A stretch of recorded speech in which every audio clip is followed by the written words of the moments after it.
So we have arrived at the concept of Chilul Hashem, in the colloquial sense of Chilul Hashem, which is that you shouldn't do something, or else even non-Jews will look upon it as if it's a profaning of God's name. And the way that's understood is that it's something that people will see it's wrong, will look wrong, and there's an aspect of it being wrong. There's, if they see that you're doing something that's wrong, that we profane God's name, it gives some value to their perception of right and wrong. That's what we sort of pointed out. And but the idea is we have an action that is actually sanctioned by halacha. The halacha actually says this is permitted. In the case of Chilul Hashem, this is a lot of the cases that's brought down, like the Rambam's famous case of Chilul Hashem, is by Hashavas Aveda, about returning a lost article. That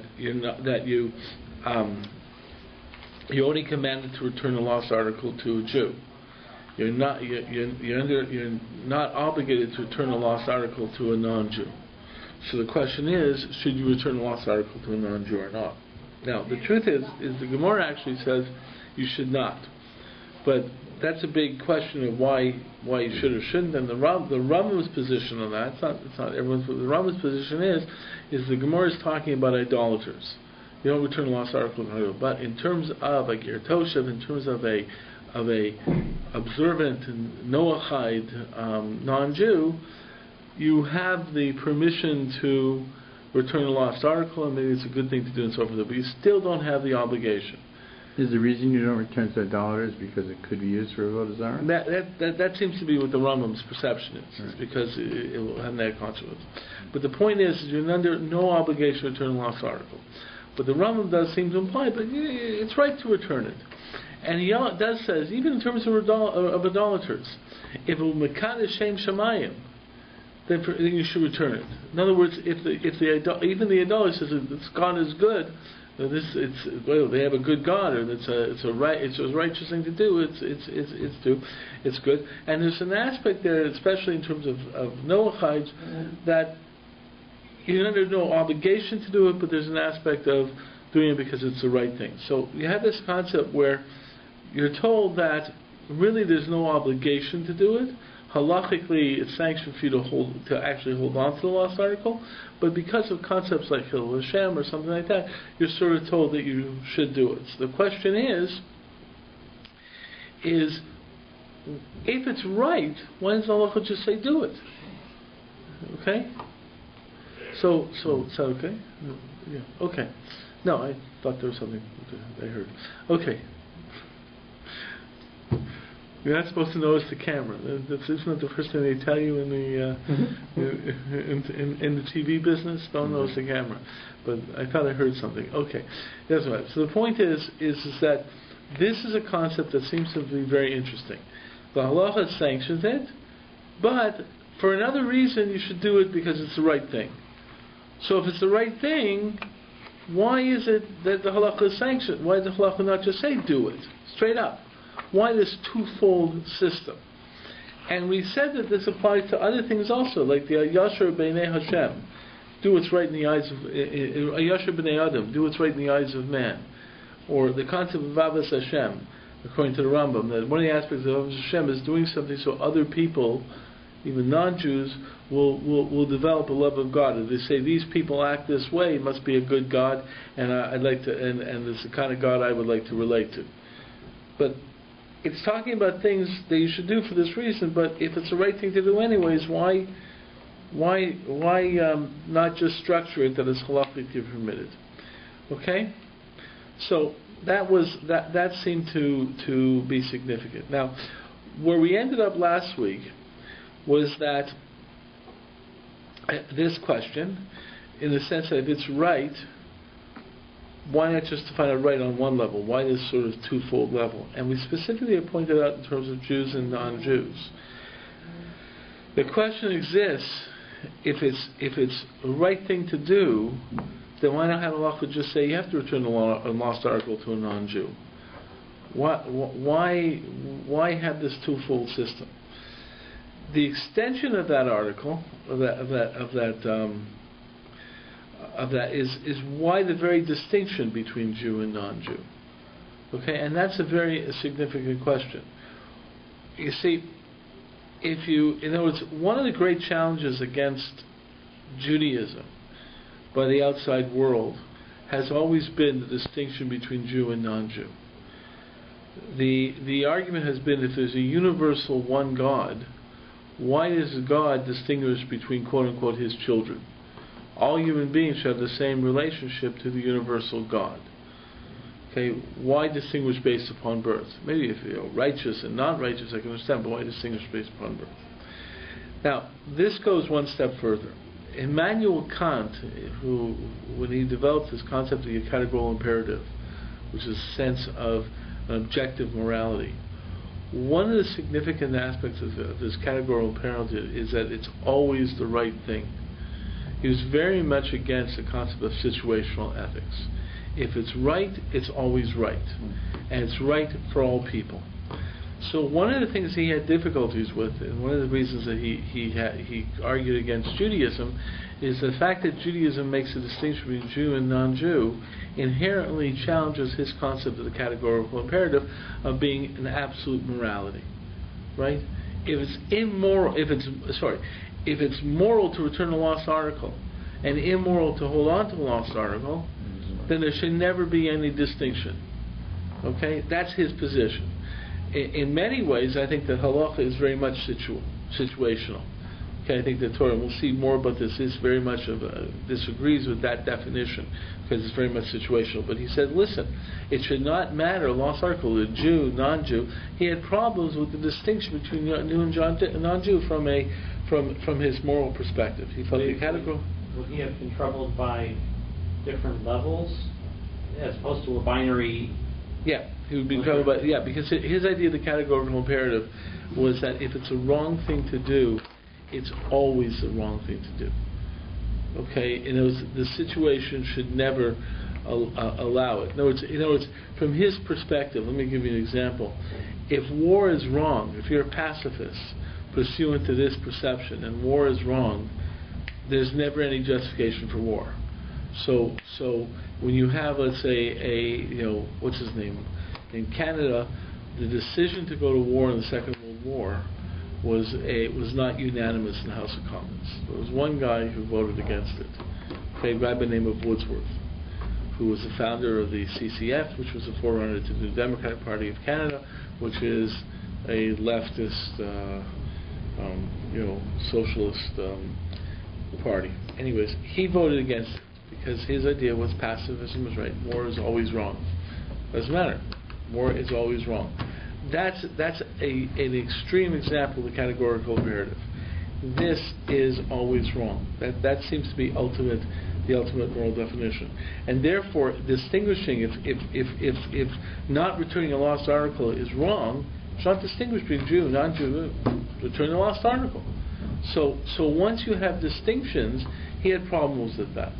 So that was his perspective. But the truth is, we don't necessarily have to hold that. We hold there is distinctions in terms of situational ethics. But the point is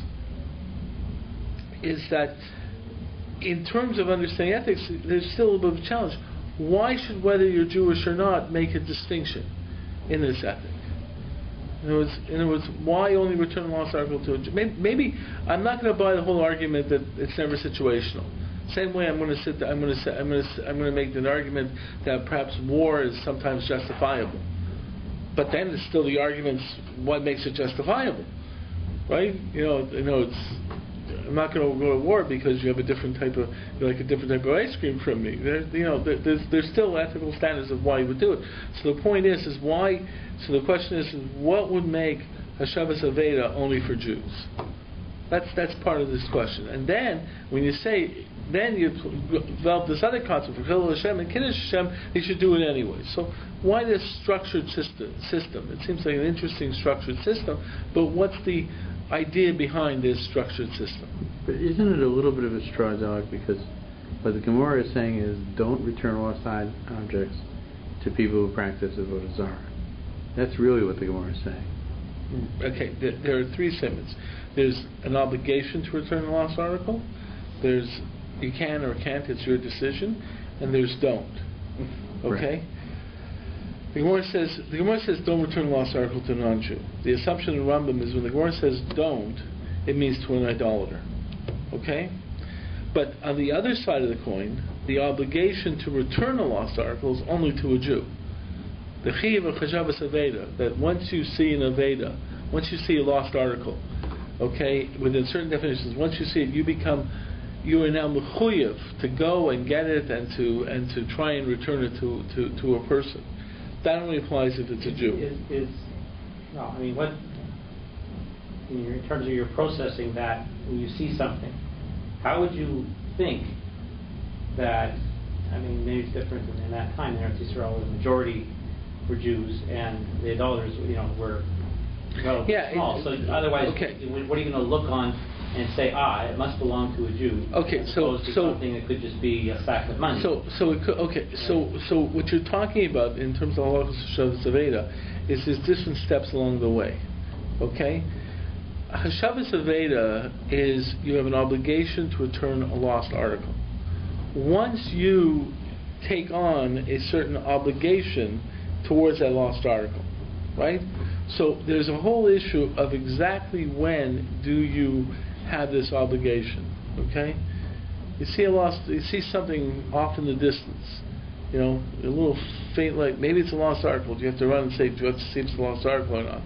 But at some point in time, you become obligated to return this lost article, which means you have to announce it. There's a whole bunch of halachas involved with this. You have to announce it. You have to take steps to return it, and you're obligated to take care of it. If it's a lost cow, you got to feed the cow. Now you're able to deduct your costs from eventually when the guy comes to get the cow.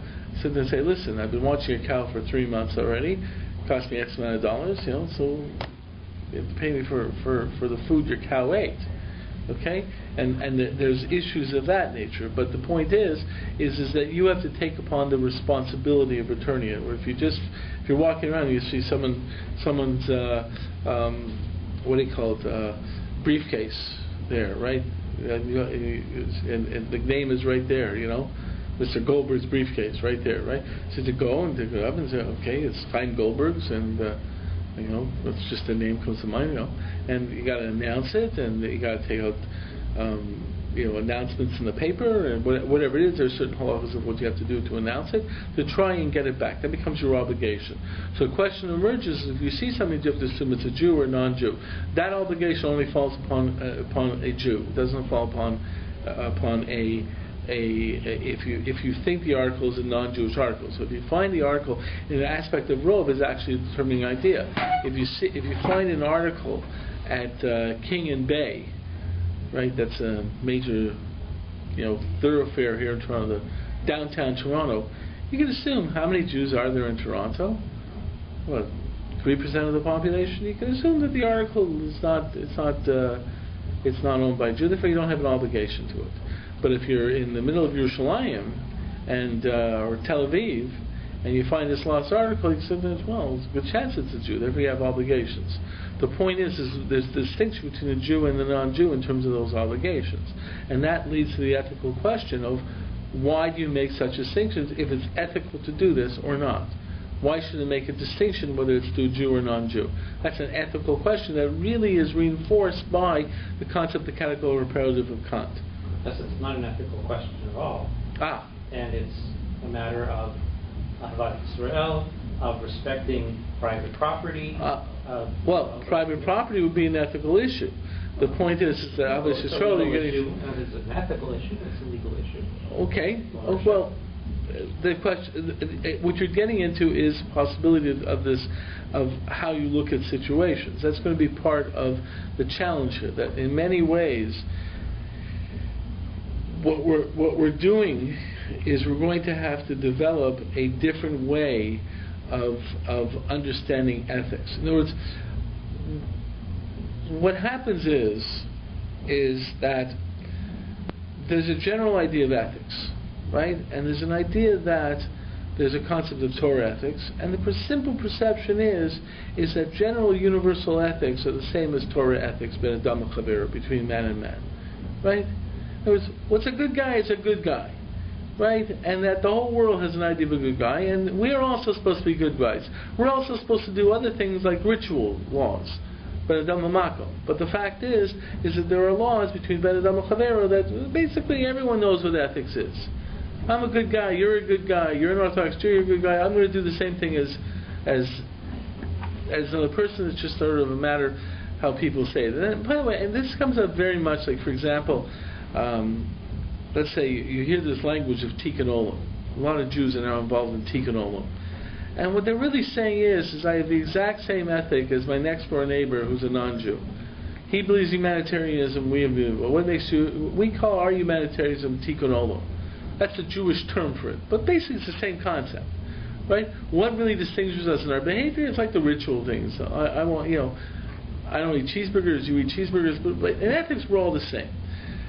The fact is that's not really a correct attitude. There's aspects of Jewish ethics that are different.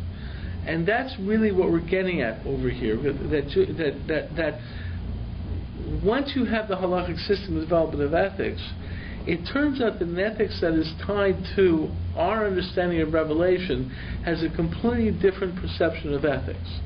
So the relationship that we ask between human ethics or rational ethics and the ethics of revelation, where we're going to go is find out that relationship creates a qualitatively different view of ethics. It's not just the fact that I, as a Jew, have the same ethics as my non-Jewish neighbor or my Christian neighbor or secular neighbor. Ethics are ethics. It's a fact that I, as a Jew, have a completely different understanding of the structure of ethics because of the Torah definition of ethics.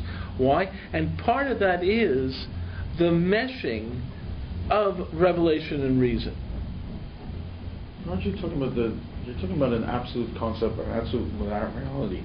An absolute morality is a human concept, or an absolute morality from a divine concept. Mm-hmm. And then, if you assume that you don't return an item to the Jews, why the Gemara states don't return it to a Jew, or you don't have to return it to a Jew. Is the Gemara you have to return it to a Jew. You can't return it to a non-Jew. Non-Jew, that's what I mean, yeah. Right. But does the Gemara presupposing that all non-Jews are not using absolute morality from a divine perspective, and their version of morality is not sufficient to be considered moral in the eyes of God? Okay, the fact is that's where Maimonides makes the distinction that we're talking, the Gemara when it says you should not return it, is talking about idolaters. But when it says you don't have an obligation to return it, that's applying to even a devout non-Jew. Job, right, who's considered to be a righteous individual, is not a Jew. So therefore, I don't have an obligation to return a lost article to Eov. Now, but according to the Rambam, it's a good idea to do it. The question is, why is it structured that way? If it's a good idea to do it, so why don't you say you have an obligation to do it the same way? That's part of the issue. Why does the distinction between Jew and non-Jew get into that distinction? And that really, I think what it comes down to is you can't answer that head on. You have to really answer it by understanding that it really reflects a totally different understanding of the model of ethics. And one of those issues and this is where I think that Jewish ethics or Torah ethics are very different even than standard revelational ethics, in the sense that we really try to mesh reason and revelation, and that's a very, very, very interesting perception. Okay, it's interesting, and we'll talk about it.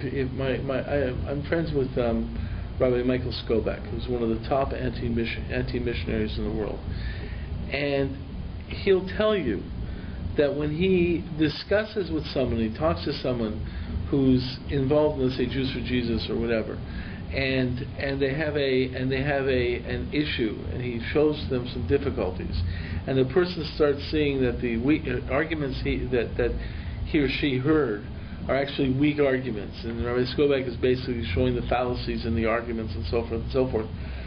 That often the response is when the person's on the ropes and ready to say, hey, I have to rethink about this, a lot of times what they'll say is, well, okay, I'm going to go home and pray about it. They're not going to say, I'm going to go home and think about it. I'm going to go home and pray about it. It's a very significant statement, because what they're saying is I don't trust my mind. My mind might be the evil incarnation. I'm going to go home and hope that God shows me direction. I don't want to think, right? Okay, I just want to have clear guidance. Now, a lot of people talk about in Jewish perspectives. I want to speak to rabbis Ruach HaKodesh. I don't want to hear thoughtful ideas. And this is, by the way, was the argument of Christianity against the Talmud, the man-made law. Right, you're using your human mind to play games. The whole idea of Judaism is that God gave over the Torah to the human mind, and that the only way you can uncover what Torah is about is if you use your mind. Right? The whole idea of being fundamentalist, only listening, is contrary to Jewish thought. Jewish thought basically says that the only way you can understand God is if you use your mind to unlock what God really means. If you just take God at face value, you're going to get it wrong, right? That's a classic concept. I mean, there's arguments for that and so forth, but the fact is that's a very significant aspect of Torah, that we do not expect the pashut pshat, the simple statement of the verse. When you're reading on the surface, most likely you'll get it wrong, because you're expected to ask the question that takes you to the next statement, which makes you understand what God really meant.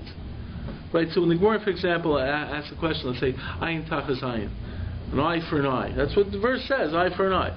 So the Gemara says, wait a second, an eye for an eye, but how can you really match up an eye for an eye? This eye might be a little bit bigger, this might be a little bit smaller, how do you match it up? So the Gemara says, can't be an eye for an eye. So therefore they come to the idea of financial compensation. The point is, it's trying to say that it's that you need the question. If you're not thinking, if you're not on, if you're not recognizing that you're not supposed to just read it at face value, but you have to use your mind to go further, then it's a different perception. But that's the great challenge of Torah. How do you balance reason and revelation? Because at that point in time you can take your mind and it can lead you to mess up. So how do you balance it? Yeah. I just have a question about specific about Shabbos Veda. Maybe my question is leading in the wrong direction because it's too specific. But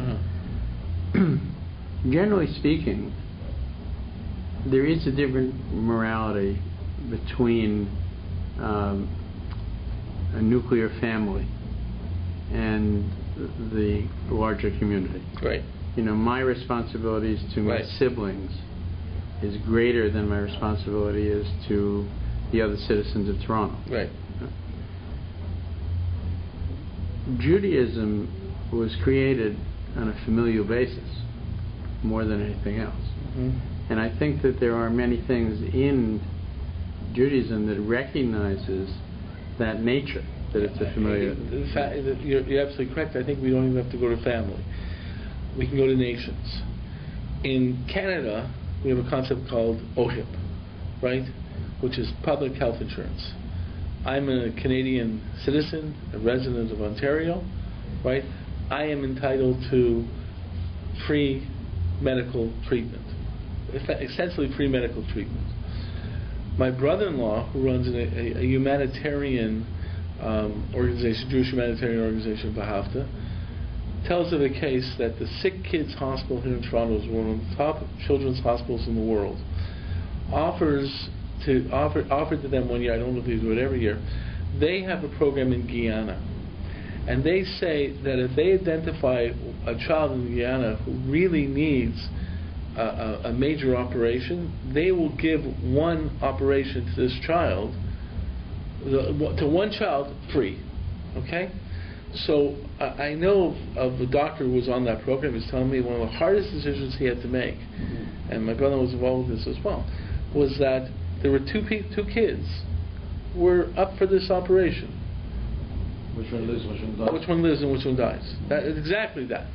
The one who will not get the operation is going to die. That's a okay? heavy decision. Okay? It's a heavy decision. Okay? But they had to make that decision. If those two kids happen to be living in Toronto, they both get the operation.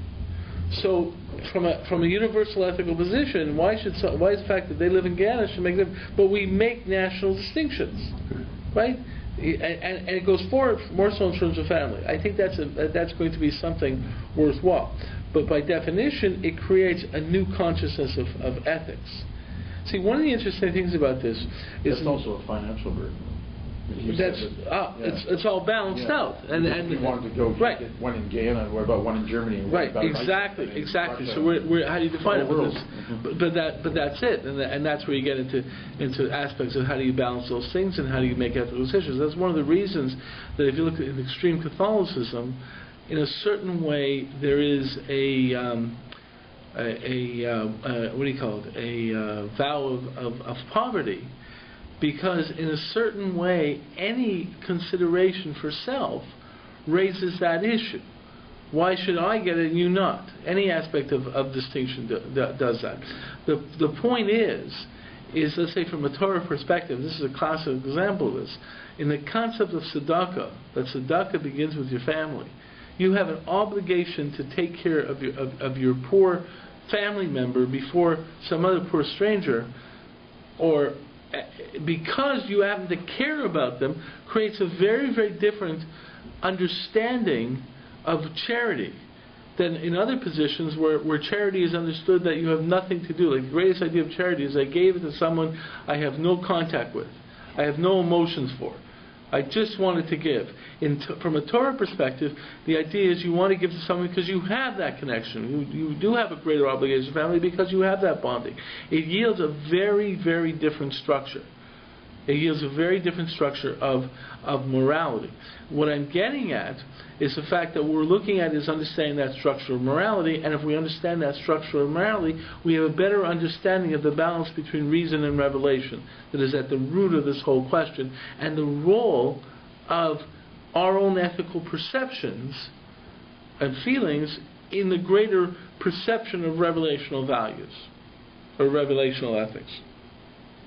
I think you're onto. I think you're very correct. I just think that those people who would complain that about apparent unfairness of Yiddishkeit would, or halacha, would, without hesitancy, favor their own siblings over a stranger when it came to it. Absolutely. And the difference is, I think, that they perceive Judaism more as a religion than as a family. Oh, you see, I think the answer is does that? How do you turn that family concept into an ethical standard? See, what you're saying is that, hey, we know it's human nature to care more for your family. What you're saying now is, and it's morally correct to give to your family member than another human being.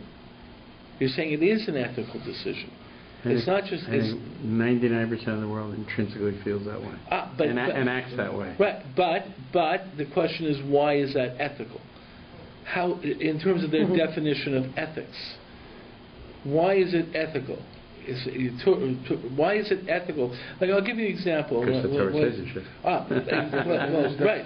But let me give you an example. I do this in my one of my stucca shares. I say a lot of times in my stucca share I give the following case. Okay, and it gives you an example, and it really flows from this whole structure of ethics that we're going to hopefully get to. Let's say you're in Toys R Us. Okay, you have $100 on you to buy toys for your kids. You're standing in line with the kids. Some person comes up to you and says, "Listen, there's some kids starving in Yedemsveld, right? You give me $100 right now. That money will get food to them. If you don't give me $100, you're going to die." So you sit there and say, "Do I buy the toys for my kids, or I give $100 what do you think? What do you do? I give $100 to okay, fine." So okay, fine. I'll come back with another $100. You come back with another $100. Same person comes up to you right there and says, "Listen, there's no doubt that no matter how much money you have, at any point in time, whether someone actually comes up to you or not, if you're buying a toy for your kids, that money could be used to save a life somewhere in this world." I mean, it's just a matter of knowing how to do it, right? You can't be the individual person cannot be responsible for the entire actions of the world. Why? Because governments in control of certain areas control. You cannot be responsible. A person cannot be responsible for the entire world. No, but wait a second. Why? The fact is that you've answers. Well, practically, I won't get the money there, and so forth and so forth. No, that's not what I mean. Even if I knew the money could go there, you cannot be responsible for the whole world. What's the ethical argument for that? I don't think it is. You're talking. There's differences between ethics. There's ethics of humankind, and there's ethics of God. And that's what I meant by absolute morality. You have morality that humans invent, and then there are morality that God invented. The human condition. So you're saying that God is telling you yes. you cannot be responsible for the entire world. Yes. Okay, what's God's ethical argument? What's the ethical argument of God? Why is that ethical?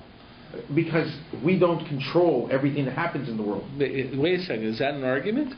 No, just because we don't control it, we're supposed to do as much as we can. The problem, I don't think the problem that you raised is an infinite problem. Yeah. Exactly. Granted, right? My resources are finite. Right. And the question is, at what point do I deal with those closest to me in a deprived way in order to help deprive people somewhere else? You're right. The question is your people close to you, what you're depriving of them is the toy, the other person's being deprived of food. So I agree with you. If it's a question of my kid's not going to eat or this kid's not going to eat, you got to take care of your kid first. Your life is first. Hayachakodem, right? But the point is the depriving of a toy for my kid. How does that compare to the depriving of food for someone else? I'm sorry to interrupt, but you're looking at it too simplistically. Mm-hmm. Because right here in Toronto, okay, I work for a living. I make a salary, and I want to provide for my family. Right. Or I could give 90% of my salary away just to some foreign country, and I'm not finished. No, you give it to the homeless here as well. I give homeless here, but it's not I did not make the homeless. A lot of times they did. And in other countries where the government kills off half their population, it's North Korea, for instance. People are starving there. I feel very sad for North Koreans, but I'm not Kim Jong-il. I did not put him in power to cause starving people. What I'm saying is that I'm trying to put it on the offensive. I'm not trying to say you should be doing this.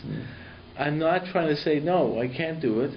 What I'm trying to say is, or what I'm trying to get to, is what's the ethical argument to say that my behavior is ethically correct? It is the 100% correct behavior. At some point in time, I look to that person and say, listen, it is incorrect for me to give you the money to save those children in whatever and not buy my kid this toy. That it is unethical to do that. That's my point. Oh. Okay? In other words, I'm not trying to say, no, you can't, don't push me against the wall, you have to do them. No. I'm telling you that it is unethical for me to spend the money in this regard, right, than to spend it this other way. It's unethical. That's the question. That's what Torah is really looking at. It's turning around, it's basically saying there's an aspect of this, and therefore to understand that you have to have an ethical perception. Now, what's this ethical perception that's behind Torah that gives us this different way of looking at things? Okay, now, if it's the world of revelation, if you abide by a revelation totally, you have people flying into the Twin Towers. They have no reason whatsoever. The more stupid, the more craziness I'm going to do, the greater example of my ethics. Whatever. In Torah, there's reason still supposed to play an aspect of it. That's why you can even ask these questions. It's how you work with both that makes these things very interesting, and it's the whole ethical structure. Now, one of the things that you guys said is because there's an aspect of a God in the world, but you have to balance that out. I mean, there's arguments that you have the Christian scientists can't go to a doctor because if you go to a doctor, you're not trusting in God. If you have this, you have to. It's God is punishing you, so you're trying to avoid the religious someone going down. No, from a Torah's perspective, you're supposed to go to a doctor. Even though everything ultimately is from a Kodesh Baruch Hu. So how do you balance it out? So that's part of the issue here. So the question really exists, And what I'm going to get to is this question of, there are two issues involved in this. That really, I think, the starting point has to be. And that is the question of the role of God in morality and the role of reason and revelation. These are relationships. What's the relationship between God and morality, and what's the relationship of reason and revelation? Okay? When we talk about ethics, there's a whole movement now, people try to say ethics is, there's ethical monotheism. If you're an atheist, you can't be ethical. You have to be, the only way to be ethical is if you're a theist. Why? What does that say about ethics? And there's this other argument of reason and revelation. It's a classic argument that do you know what's right from what God tells you, or do you figure it out on your own from reason? And the fact is that somehow what Torah is always dealing with is the relationship of the two. Okay, there's something about morality being tied to God, but there's also recognition morality seems to have something to do with the human emotion of what's right and wrong. How does God affect our understanding of morality? Okay? That's this article I was going to do tonight on God and morality. You can take it home and read it, whatever. But this article, unfortunately, this article is not on the website, on God and morality. The fact is, it's the relationship between faith and morality, and there's people who are saying that if you don't believe in God, you can't be moral. But the truth is, if you look at that argument, there are fallacies in the argument. It doesn't answer the question of why morality is affected by belief in God. Usually when people say you need God to have morality, usually they're saying it in order to justify the morality or to defend their definition of morality. But the point is how does God affect our understanding of morality? It's very different. The other thing is the aspect of reason versus revelation. Do you need God to tell you what's moral, or can you figure it out on your own? Now that's the classic thing that we're really dealing with over here. You have halacha telling you what's right, and yet you have this idea where you're supposed to have respect for what human beings see to be straight, and of course we say that there is something in human beings to understand what is the right thing to do, what's yashar. So that seems to say there's a value of natural morality. So how does natural morality balance with revelational morality? And once you understand those two relationships, what I'm trying to contend is going to lead to a different understanding of what morality is. And once you come to a different understanding of morality is, everything falls into a different place. Okay? And therefore you'll understand the question in terms of, let's say, this question of why from this different structure of morality, you understand that yes, it is proper at times, given this structure of morality, that I have to buy the toy for my kid. That happens to be correct, even though it means other people will be more deprived on something else. Okay, that's the key difference. But it comes from a different understanding of morality, even though it means that a child will die.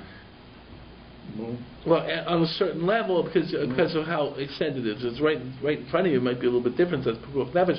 But the question is chayecha kodem. It's a concept in halacha. Like, for example, when you think in terms of the classic halachic argument, it's a famous Gemara. When you talk about, you have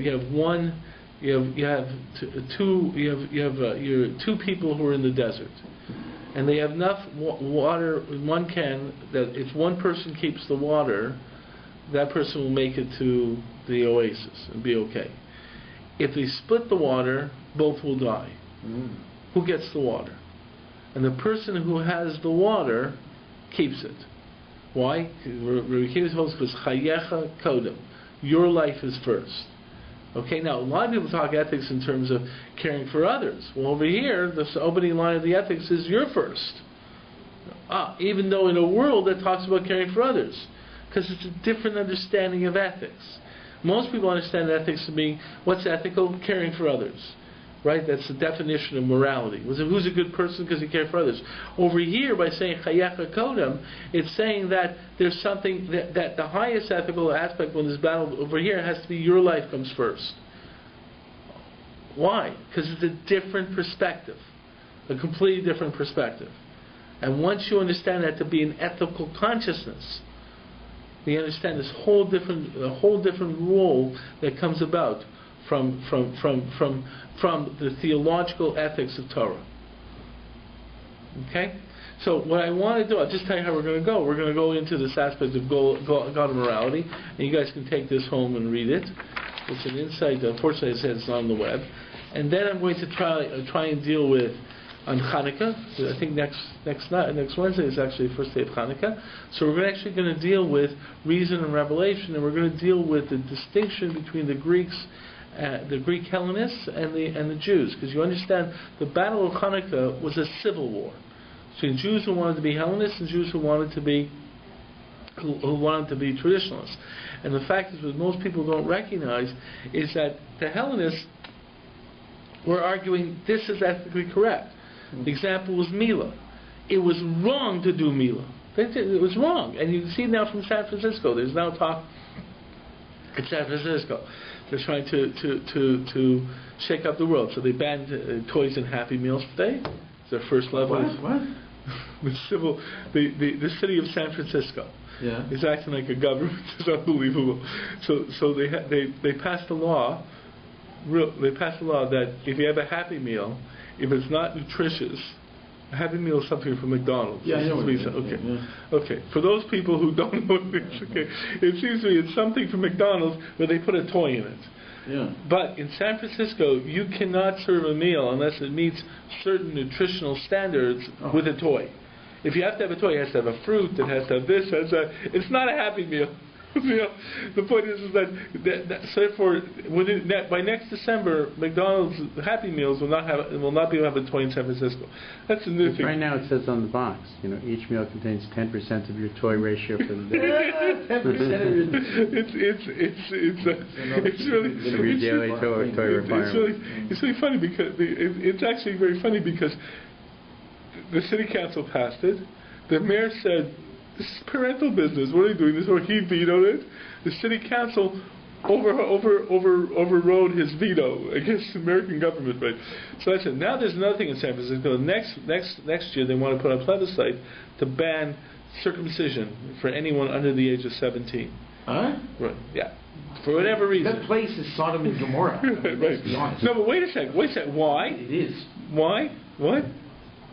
Why? Because it is. And you think about this. The argument from an ethical perception of a non-theistic ethical perception, it's child mutilation. It's abusing the child. What right do you have? The child's not acquiescing to it. If a guy wants to go have a circumcision when he has das, when he's 17 years old, fine. But why should a child suffer this pain because his parents have this mishigas? They wanted to. We outlawed what they call female circumcision for the same argument. Okay, so the point is that was the argument of the Greeks against the when you reach the age of drinking. Right.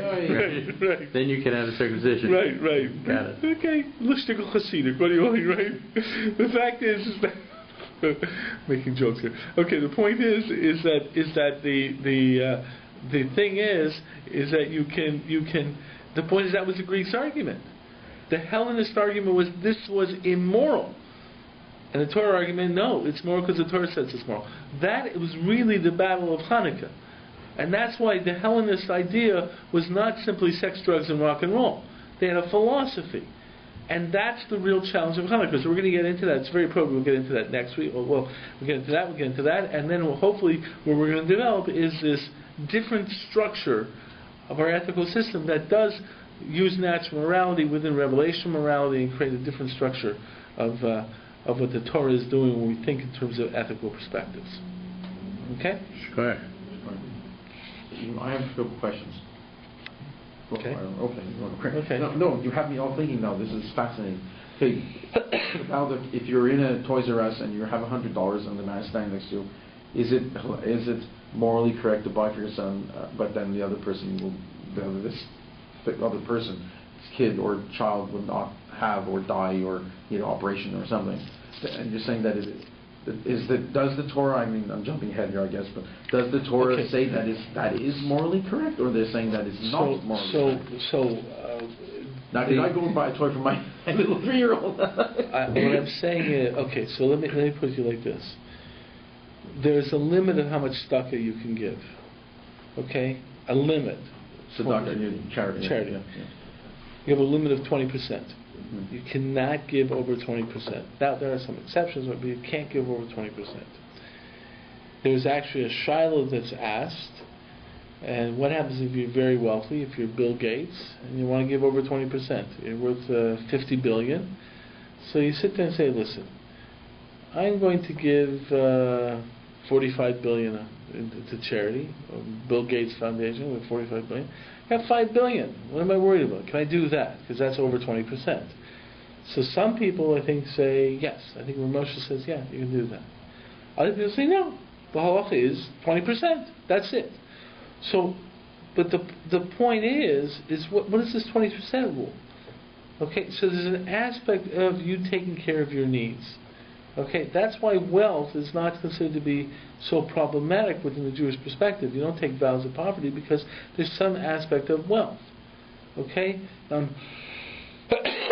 they say by Rebbe Nasi, that he was so wealthy that there was never a certain vegetable missing from his table. Okay, and if you understand, in those days, fresh. What? It was always fresh. It was always fresh on his table, right? Well, they didn't have refrigeration. No, it was dry. Right. Okay, fresh. Right. Yeah, right. It could be right. So the fact is, he's very wealthy. So you look at him and say, "What did he do that for? Why didn't he give his? Why didn't he just give as much charity as he could? I'm sure there were people who were starving when he had to have the freshest vegetables. So the point is the concept of the fact that there is an aspect of you having to take care of your needs. Now you should know by Rebbe, there's a statement by Rebbe that he never did anything for himself. Everything he did was l'shem shamayim. So why was him having fresh vegetables on his table l'shem shamayim? What's shem shamayim? For the sake of heaven. Okay. So the truth is that that's all part of the question. It's a very different understanding once you bring God into the mix. Okay, it's not. You see, what I'm going to lead to is that most people have moral perceptions. You hear these people arguing that you need God to have morality, because if you're an atheist, you can't have morality. What they're really saying is, I need God to defend my morality. I have a morality, and if I'm going to argue with you, I have to say it's God who tells me to do it. Therefore, I can show you why I'm right and you're wrong. Right? But the point is the question is, if you really do believe in God, how is your morality different? Okay, there's another guy, an atheist, what's his name, Hitchens, who he says he's a moral person, he doesn't steal, doesn't do these things, whatever it is. The argument is not, if you're an atheist, he'll say, I'm going to steal anyways. He has this moral drive also. How is it that his moral drive is different than my moral drive? Because I believe in God. That leads to a different aspect qualitatively of what it means to have a theistic morality, a Torah theistic morality. And that yields a completely different perspective. And that theistic Torah morality is not at the expense of reason and natural morality. Because on the other hand, you have supposedly theistic morality, such as Osama bin Laden, which actually challenges reason. So the point is you have to balance together and you create a whole different structure of morality that explains why you need Hayashar B'nai Adam as a component, why you need to have, and it leads to the same argument, why you need to have halacha saying this is obligated, and this situation you're doing it because it comes from your natural moral perceptions, not from halacha per se. Okay? Wow. You're going to go more into this next week? Yeah, next week. Cool.